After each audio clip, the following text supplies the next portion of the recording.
좋은 아침입니다. 서창원 목사입니다. 2주 만입니다. 정말 반갑습니다. 오늘도 우리를 염려하시는 주님의 마음을 생각하며 열심히 살아가는 복된 날이길 축복합니다. 오늘 이 아침에 우리가 함께 읽고 나누려는 하나님의 말씀은 마태복음 18장 5절로 7절까지의 말씀입니다. 제가 읽어드리겠습니다.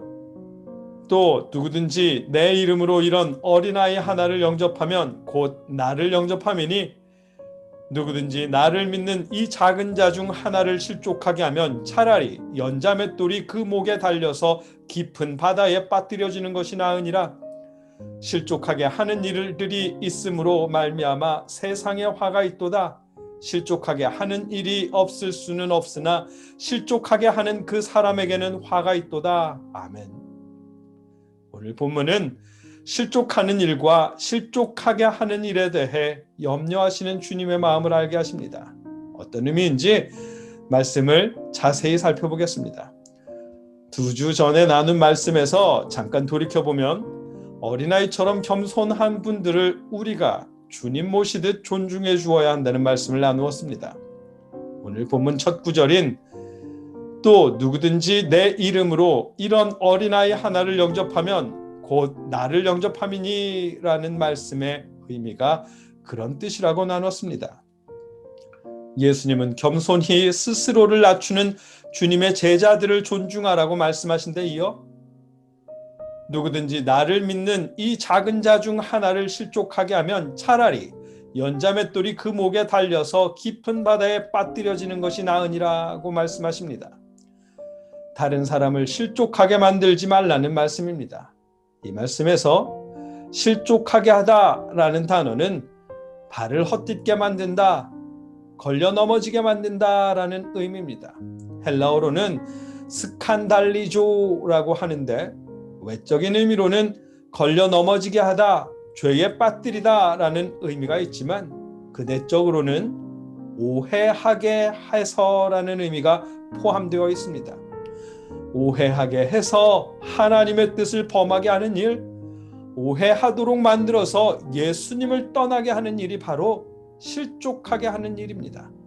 그러니 이 말씀의 명확한 뜻은 예수님을 믿는 사람들로 하여금 오해하도록 만들어서 믿음을 떠나게 하지 말라는 그런 의미의 말씀입니다. 교회에서 사역하다 보니까 간혹 담임 목사님이나 다른 목회자분들에게 알리지도 않고 모여서 조용히 성경 공부를 하시는 분들이 계시더라고요. 성경 공부를 향한 그 마음은 높이 사지만 혹시나 잘못 전해서 함께 성경 공부하는 사람들을 실족하게 만든다면 좋은 의도 때문에 스스로 못할 일을 하는 것이 됩니다. 가능하다면 담임 목사님께 알리시고 도움을 받아서 성경 공부하시길 권합니다. 왜냐하면 거듭 읽지만 오늘 예수님께서 누구든지 나를 믿는 이 작은 자 중 하나를 실족하게 하면 차라리 연자맷돌이 그 목에 달려서 깊은 바다에 빠뜨려지는 것이 나으니라고 말씀하셨기 때문입니다. 예수님을 믿는 누군가를 오해로 인해서 믿음에서 떠나게 만든다면, 걸려 넘어지게 만든다면 차라리 연자맷돌을 목에 메고 물에 빠뜨려지는 것이 더 낫다고 하십니다. 그냥 맷돌도 아니고 지금 그림에 보이는 이 연자맷돌입니다. 물론 실족하게 하고 걸려 넘어지게 하는 일이 비단 성경 공부를 통해서만 일어나는 일은 아닙니다. 우리 믿는 사람들의 행동이나 말이나 삶을 통해서도 얼마든지 일어날 수 있는 일입니다. 그래서 바울 사도는 고린도전서 8장 9절에 그런즉 너희의 자유가 믿음이 약한 자들에게 걸려 넘어지게 하는 것이 되지 않도록 조심하라고 말씀하십니다. 죄 많은 세상에 살면서 우리가 죄 안 짓기도 힘들지만 다른 사람이 실족하지 않도록 우리의 행동을 조심하는 것도 쉽지 않습니다. 우리가 나빠서가 아니라 우리는 별일 아닌 일인데도 어떤 사람들에게는 별일인 경우가 많기 때문입니다. 예수님도 우리가 이 세상에 살면서 죄 안 짓고 다른 사람을 실족하지 않게 하는 것이 쉽지 않음을 아시기에 7절에서 실족하게 하는 일들이 있음으로 말미암아 세상에 화가 있도다. 실족하게 하는 일이 없을 수는 없으나 실족하게 하는 그 사람에게는 화가 있도다. 아멘. 이렇게 말씀하십니다. 공동번역으로 다시 읽어보면 사람을 죄짓게 하는 이 세상은 참으로 불행하다. 이 세상에 죄악의 유혹은 있게 마련이지만 남을 죄짓게 하는 사람은 참으로 불행하다. 아멘. 이렇게 말씀하십니다. 그럼요. 세상이 사람을 죄짓게 만듭니다. 예수님도 그 사실을 알고 계십니다. 그런 세상이 안타까운 것이지요.